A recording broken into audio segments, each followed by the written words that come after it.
I know that there's a lot going on in real estate right now. Yeah. But what trends do you see mostly coming or happening right now in the real estate market?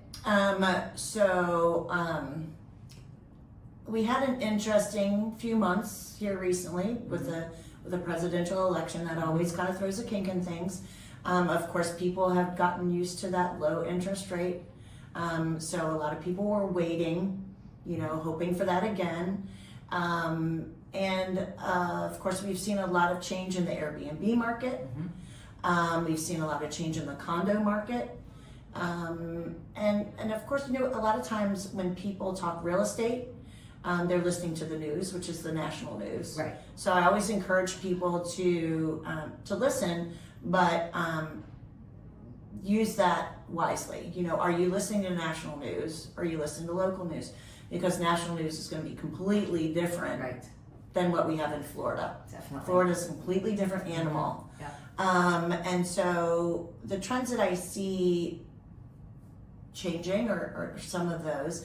I think the issue with the Airbnb market is people purchased Airbnbs thinking that they could just buy them anywhere and turn it into an Airbnb.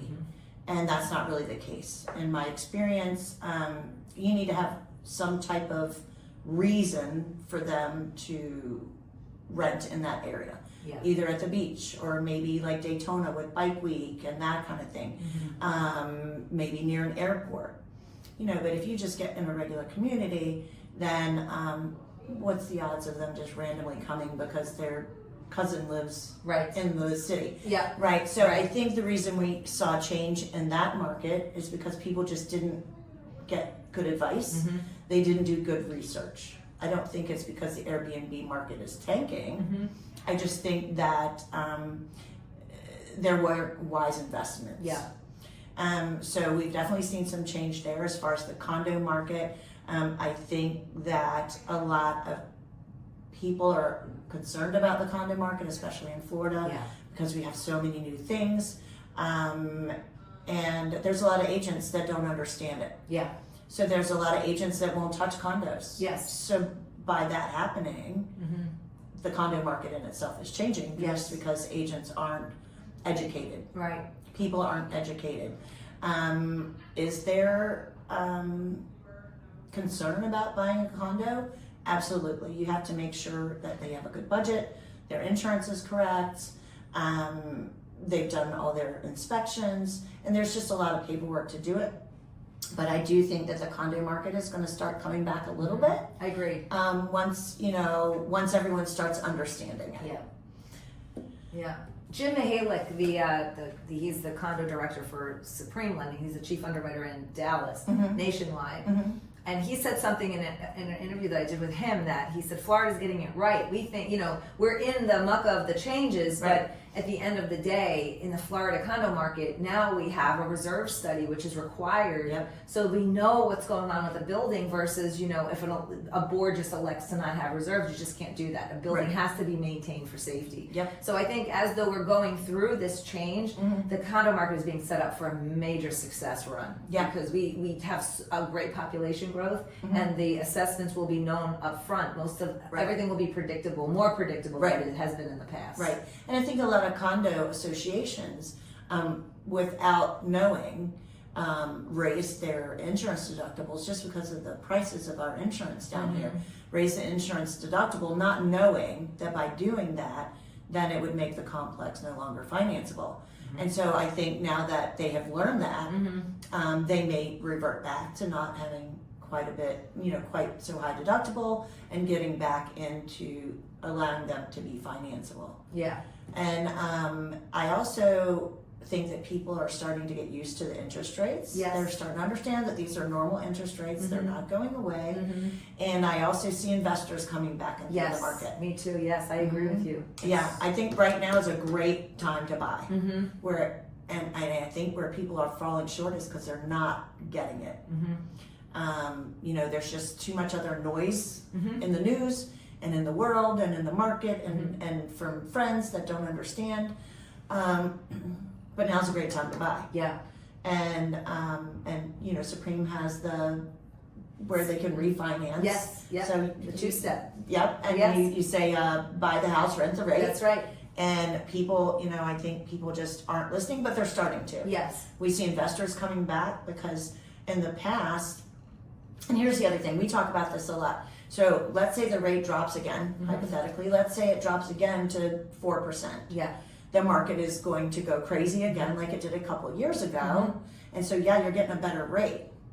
But a typical buyer isn't going to have cash to bring out of pocket to pay over appraised value because now we're in a bidding war. And so right now I'm seeing where buyers are getting concessions. Yeah. They're getting help with closing costs.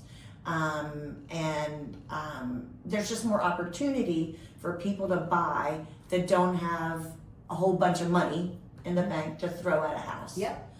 And so I hope that people start listening. We have Hometown Heroes coming back in July. It should be, they're expecting a little more to be funded this year, which Yeah. would be amazing, because that's by far, for me, and all the time I've done this, that's the best program that has ever hit the market. That's why it goes so fast. I wish they'd actually make it a little harder to get because it goes so fast. But it's just, we use it because of the benefit. There's so much benefit. Just closing cost benefit, the interest-free loan. It just really puts it's put thousands of families in homes. Oh yeah, Thousands. I've had a couple, and it's very, it's a great program. Not just the free money that they get to use as long as they want, but also, like you mentioned, but people might not have heard, there's a lot of benefits to closing costs. Yes. I mean, they're waiving a bunch of fees, Yeah. so that alone is huge. Yeah, you don't pay any points. It's a point, you can't pay points. It's a set cost. It's usually pretty competitive with the interest rate at the time that's being offered. And that's a big savings, because typically today you do see points just because loans are not expected to be kept for a long period of time. Right. So they're more front loaded in today's environment. That's why we offer the two-step program to kind of, to help people understand it's a little costly now, but you're getting in at a time where you're not competing with all those buyers like you mentioned. Right. And I mean, I'm really excited about Hometown Heroes, but I am concerned if the rate drops really low, just because all that money is available to Hometown Heroes for first-time home buyers. Yeah. If the rates drop and the market goes crazy again, even though they have that, they're going to have to still come out of pocket with some cash, which kind of, hurts the program because, or not hurts the program, but hurts the Hometown Hero buyer or first time buyer because they're still going to have to come out of pocket. Yes, yeah, and that's just exactly. They'll get the assistance, but then pay the premium. Yeah, and we take that for granted. Shelter is a basic need, so it's something that we really have to take into consideration.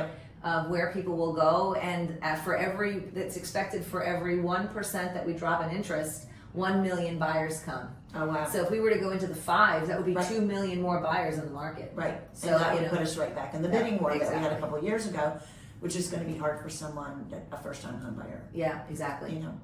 That needs the program. Yeah.